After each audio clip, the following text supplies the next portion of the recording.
নমস্কার, study of হিস্ট্রিতে সবাইকে স্বাগত। আজ আমি দশম শ্রেণীর চতুর্থ অধ্যায় অর্থাৎ সংঘবদ্ধতার গোড়ার কথা এই অধ্যায়ের একটি গুরুত্বপূর্ণ প্রশ্ন আলোচনা করব।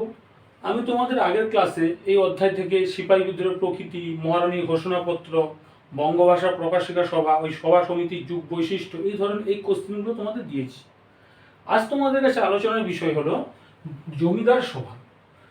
জমিদার সভা পরীক্ষায় তোমাদের 4 নম্বরে আসে জমিদার সভা সম্পর্কে লেখো, বা 2 নম্বর করে আলাদা আলাদা আসতে পারে, যেমন জমিদার সভার উদ্দেশ্য কী, কার্যাবলী কী, বা কত খ্রিস্টাব্দে জমিদার সভা গঠিত হয়েছিল বা প্রতিষ্ঠা হয়েছিল, এর সদস্য বা নেতা কে ছিল, ইত্যাদি ইত্যাদি। এই ধরনের কোশ্চেন তোমাদের পরীক্ষায় আসতে পারে। তাহলে তোমাদের এই জমিদার কথাটা তোমাদের হচ্ছে আগে থেকে পরিচিত, কারণ তোমরা তৃতীয় অধ্যায়ে যে বিভিন্ন উপজাতি বিদ্রোহগুলো পড়েছো, সাঁওতাল, কোল, ভিল ইত্যাদি ইত্যাদি, এই যে উপজাতি বিদ্রোহগুলো, এখানে তোমরা জমিদার দেখেছো কি, জমিদার হচ্ছে সাধারণ মানুষের উপর করের বোঝা চাপিয়ে দিত, তাদেরকে অত্যাচার করতো, নিপীড়নের শিকার করতো। কিন্তু এখানে যে জমিদার সভা প্রতিষ্ঠিত হয়েছে, অর্থাৎ জমিদার সভা যে রয়েছে এই চতুর্থ অধ্যায়ে, এখানে জমিদার কিন্তু ভারতবর্ষের প্রজাদের স্বার্থে, অর্থাৎ প্রজাদের ভালোর দিকের জন্য গঠিত হয়েছিল, অর্থাৎ যাতে প্রজাদের ভালো হয়, নানা দিক রয়েছে। তাহলে আমি প্রথমে আলোচনা করব জমিদার সভা। প্রথমে চলে আসবো যে জমিদার সভা প্রতিষ্ঠা কত খ্রিস্টাব্দে জমিদার সভা প্রতিষ্ঠিত হয়েছিল। জমিদার সভা প্রতিষ্ঠিত হয়েছিল 1838 খ্রিস্টাব্দের 12ই নভেম্বর। আমরা আগের ক্লাসে বঙ্গভাষা প্রকাশিকা সভা পড়েছি, তার সালটা অবশ্যই তোমাদের মনে আছে। কত সাল? তার সাল রয়েছে 1836 খ্রিস্টাব্দে। ঠিক আছে, এটা হচ্ছে কত না 1838। তোমাদের সালগুলো ভালো করে তোমাদের পড়তে হবে এবং ধরে ধরে মুখস্থ করে রাখতে হবে। এবার আমি আসবো যে প্রতিষ্ঠাতা, অর্থাৎ জমিদার সভা কারা কারা প্রতিষ্ঠিত করেছিল, কে রয়েছে না, রাজা রাধাকান্ত দেব। রাজা রাধাকান্ত দেব হলো জমিদার সভার সভাপতি। পরীক্ষা 1 নম্বর কোশ্চিন আছে যে জমিদার সভার সভাপতি কে না, রাজা রাধাকান্ত দেব। তারপর আসবো যে দ্বারকানাথ ঠাকুর। দ্বারকানাথ ঠাকুরকে না জমিদার সভার হচ্ছে কে না প্রাণ পুরুষ। জমিদার সভার প্রাণ পুরুষ। এমসিকিউ বা এসিকিউ ধরনের কোশ্চিন আসতে পারে যে জমিদার সভার প্রাণ পুরুষকে, হয়তো তোমার এরকম 4টা অপশন থাকলো, রাজা রাধাকান্ত দেব, দ্বারকানাথ ঠাকুর, প্রসন্ন কুমার ঠাকুর, রামকুমার সেন, 4টা অপশন দিল। তোমাদের কি করতে হবে না হচ্ছে দ্বারকানাথ ঠাকুর হচ্ছে জমিদার সভার প্রাণ পুরুষ। তারপরে প্রসন্ন কুমার ঠাকুরকে না জমিদার সভার সম্পাদক। তাহলে এখানে আমরা 3টা শর্ট কোশ্চেন পেয়ে গেলাম, আর সালটা পেয়ে গেলাম কত সালে জমিদার সভা প্রতিষ্ঠিত হয়েছিল। তারপরে আসবো কিনা রামকমল সেন আর ভবানীচরণ মিত্র, এরাই হচ্ছে জমিদার সভা প্রতিষ্ঠিত করেছিলেন। এটাই ছিল জমিদার সভার উল্লেখযোগ্য ব্যক্তিবর্গ। এবার আমাদের জানা প্রয়োজন যে জমিদার সভা সদস্য কি যে কেউ হতে পারত? জানা অবশ্যই তো প্রয়োজন আমাদের। জমিদার সভার সদস্য যে কেউ হতে পারত না। এক্ষেত্রে সাধারণ মানুষ বা সাধারণ ব্যক্তিরা এই জমিদার সভার সদস্য হতে পারত না। শুধুমাত্র কারা সদস্য হতো না, ব্রিটিশরা যারা হচ্ছে বাণিজ্যিক প্রতিষ্ঠান নিযুক্ত, তারা এই জমিদার সভার সদস্য হতে পারত। তারপরে আমরা আসবো যে জমিদার সভার উদ্দেশ্যগুলি কি কি ছিল। জমিদার সভার উদ্দেশ্য, এক্ষেত্রে তোমাদের একটি জিনিস মনে রাখা প্রয়োজন যে জমিদার সভাকে অনেক ঐতিহাসিকরা কি বলে থাকেন না হচ্ছে ভূমি মালিক সমিতি বলে থাকেন। কি বলে থাকেন না হচ্ছে ভূমি মালিক সমিতি। কেন ভূমি কথাটা আমরা কেন ব্যবহার করি, কোন জায়গায়? ভূমি মানে কি? ভূমি মানে অর্থাৎ কি, অর্থাৎ মাটি, অর্থাৎ যে মাটিতে চাষবাস করা হয়, যে মাটিতে চাষিরা বা কৃষকরা চাষবাস করে, তাদের উপর জমিদার শ্রেণীরা, অর্থাৎ আমরা যে বিদ্রোহতে পড়েছি তারা হচ্ছে কর আদায় করে, অর্থাৎ এক্ষেত্রে তাদেরকে অর্থাৎ ভূমি মালিক সমিতি বলে অভিহিত করা হয়ে থাকে। এবার আমরা আসবো যে জমিদার সভার উদ্দেশ্য, অর্থাৎ জমিদার সভা কি কি উদ্দেশ্য বা কি কি কারণে গঠিত হয়েছিল।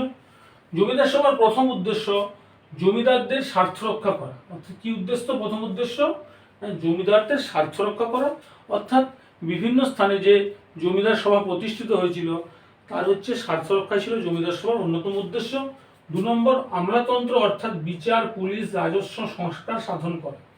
অর্থাৎ আমলাতন্ত্রের মধ্যে যেসব দিকগুলো রয়েছে, বিচার, পুলিশ বা হচ্ছে রাজস্ব, এর হচ্ছে সংস্কার সাধন করাই ছিল এই জমিদার সভার অন্যতম উদ্দেশ্য।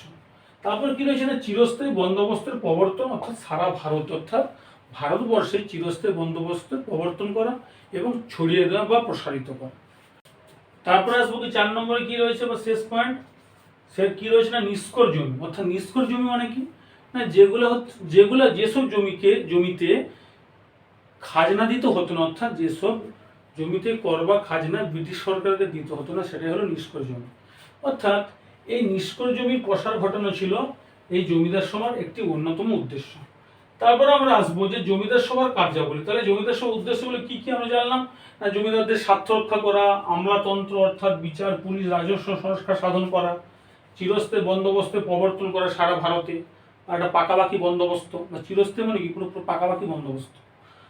আর হচ্ছে নিষ্কর জমির প্রসার ঘটানো, অর্থাৎ যে জমিতে খাজনা দিতে হবে না, অর্থাৎ সেটাই হলো নিষ্কর জমি। তোমরা হচ্ছে 3 নম্বর অধ্যায়ে পড়েছো, চুয়ার বিরুদ্ধে রয়েছে নিষ্কর জমি। যে জমিতে হচ্ছে খাজনা দিতে হতো না, সেটা হলো নিষ্কর জমি। এবারে আমরা আসবো যে কার্যাবলী। যে জমিদার সভার কার্যাবলী হলো বা কাজ হলো যে জমিদারদের সঙ্গে যোগাযোগ রক্ষা করা, অর্থাৎ জমিদারদের সঙ্গে যোগাযোগ রক্ষা করা। জমিদাররা এক স্থান রয়েছে, অন্য স্থানে রয়েছে, অর্থাৎ এক স্থান থেকে অন্য স্থানে যোগাযোগ রক্ষা করা, বা কিভাবে জমিদাররা তারা দেখভাল করছে প্রজাদের উপর, এটাই হলো অন্যতম একটি কাজ। 2 নম্বর চিরস্থায়ী বন্দোবস্তের প্রসার ঘটানো, অর্থাৎ চিরস্থায়ী বন্দোবস্ত যে পাকা ভাবে যে গঠিত হয়েছে বা স্বীকৃত হয়েছে, সেই চিরস্থায়ী বন্দোবস্ত হচ্ছে প্রসার ঘটানো হলো একটি অন্যতম কাজ বা কার্যাবলী। সংস্কার সাধন করা, বিভিন্ন ধরনের প্রজাদের মধ্যে সংস্কার সাধন করা ছিল এর একটি অন্যতম কার্যাবলী বা কাজ। ব্রিটিশ সমর্থন লাভ, অর্থাৎ ব্রিটিশদের সমর্থন লাভ ছিল এই জমিদার সভার একটি অন্যতম কার্যাবলী বা কাজ। অর্থাৎ ব্রিটিশরা বিভিন্নভাবে সমর্থন করলে তারা যে কোনো কাজে অগ্রণী ভূমিকা পালন করবে, এটা হচ্ছে জমিদার সভার সদস্যরা জানতেন। তাই ব্রিটিশদের সমর্থন লাভ হলো জমিদার সভার একটি মূল কারণ হিসাবে বা মূল কার্যাবলী হিসাবে উল্লেখিত। এবার আসবো যে আমরা যে জমিদার সভা যে বিভিন্ন স্থানে প্রতিষ্ঠিত হয়েছে, এখানে হয়েছে, ওখানে হয়েছে, যে যে এরিয়ার মধ্যে জমিদাররা রয়েছে সেখানে প্রজারা কিভাবে তাদের জীবনযাপন করছে, সে সমস্ত দিক হচ্ছে এক স্থানে জমিদার অন্য স্থানে জমিদারদের মধ্যে একটা ভাব বিনিময় বা আদান প্রদান চলত। মূলত জমিদাররা প্রজাদের স্বার্থে, প্রজাদের মঙ্গল কামনার জন্য বিভিন্নভাবে ইংরেজ সরকারের বিরুদ্ধে বা ইংরেজ সরকারের সহানুভূতি নিয়ে এই জমিদার সভা গঠনের মাধ্যমে ভারতবর্ষের প্রতিটি মানুষকে একটা উন্নত জায়গা বা সভ্যতার উল্লেখযোগ্য দিকে তারা এগিয়ে নিয়ে গিয়েছিল। এবারে আমরা আসবো যে জমিদার সভা যে তার কর্মপ্রয়াস চালিয়েছিল সে কি সফলতা পেয়েছিল? অবশ্য সফলতা পেয়েছিল, কারণ জমিদার সভা প্রতি গ্রামে 10 বিঘা জমি, অর্থাৎ প্রতি গ্রামে 10 বিঘা নিষ্কর জমি সরকারের কাছে সফলতা লাভ করেছিল। জমিদার সভা প্রতি গ্রামে 10 বিঘা নিষ্কর জমি সরকারের কাছে সফলতা লাভ করেছিল, এটি হলো তার অন্যতম সফলতা। তাই রাজেন্দ্রলাল মিত্র কি বলেছেন ঐতিহাসিক, তিনি বলেছেন যে এই প্রতিষ্ঠানই হলো জাতীয় আন্দোলনের অগ্রদূত। আমরা জাতীয় আন্দোলন অগ্রদূত কখন বলবো না, আমরা জাতীয় আন্দোলন অগ্রদূত তখন বলবো যে জমিদার সভা তার আন্দোলনের মাধ্যমে ব্রিটিশদের সহানুভূতি নিয়ে সাধারণ মানুষের পক্ষে হয়ে দাঁড়িয়েছিল এবং সাধারণ মানুষের উন্নতি বিধান করেছিল। তাই রাজেন্দ্রলাল মিত্র বলেছেন যে এই প্রতিষ্ঠান হলো জাতীয় আন্দোলনের অগ্রদূত। তাহলে আজকে তোমাদের কাছে জমিদার সভার টোটাল আলোচনা করলাম। এখানে তোমাদের কি কি পরীক্ষায় কোশ্চেন আসতে পারে, তাহলে দেখো প্রথম কোশ্চেন কি না, জমিদার সভা কত খ্রিস্টাব্দে প্রতিষ্ঠিত হয়েছিল, 1 নম্বর কোশ্চেন। 2 নম্বর কোশ্চেন কি না, জমিদার সভার প্রতিষ্ঠাতাদের নাম আসতে পারে। এবার আবার আসতে পারে কি না, জমিদার সভার সভাপতি কে ছিল, জমিদার সভার প্রাণপুরুষ কে ছিল, জমিদার সভার সম্পাদক কে ছিল। এবার আসবো যে জমিদার সভার উদ্দেশ্য কি, হয়তো 2 নম্বরের পরীক্ষায় এলো, 2 নম্বর এগুলো পরীক্ষায় আসে, জমিদার সভার উদ্দেশ্য কি, হয়তো 2 মার্কস এলো বা 2 নম্বরের এলো। জমিদার সভার কার্যাবলী কি, হয়তো আবার 2 নম্বরে এলো। এইভাবে তোমাদের পরীক্ষায় কোশ্চেন আসে, মাধ্যমিক পরীক্ষা হোক বা স্কুলে সাবমিটিভ হোক, এইভাবে কোশ্চেন আসে। সফলতার ক্ষেত্রে হয়তো 1 নম্বরে শূন্যস্থান পূরণ বা হয়তো টিক চিহ্ন মারা, সত্য মিথ্যা, এইভাবে আসতে পারে। প্রতি গ্রামে 10 বিঘা নিষ্কর জমি সরকারের কাছে সফলতা লাভ করেছিল, শূন্যস্থান পূরণ, ঠিক ট্রু ফলস ইত্যাদিতে আসতে পারে।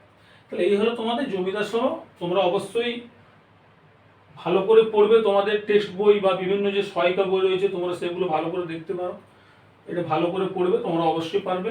আর হচ্ছে যদি ভিডিওটি যদি ভালো লেগে থাকে অবশ্যই সাবস্ক্রাইব করবে, আর উপরে থাকা বেল আইকনটি ক্লিক করবে, দিলে তোমাদের সমস্ত ভিডিও পরপর ধারাবাহিকভাবে তোমরা পেয়ে যাবে।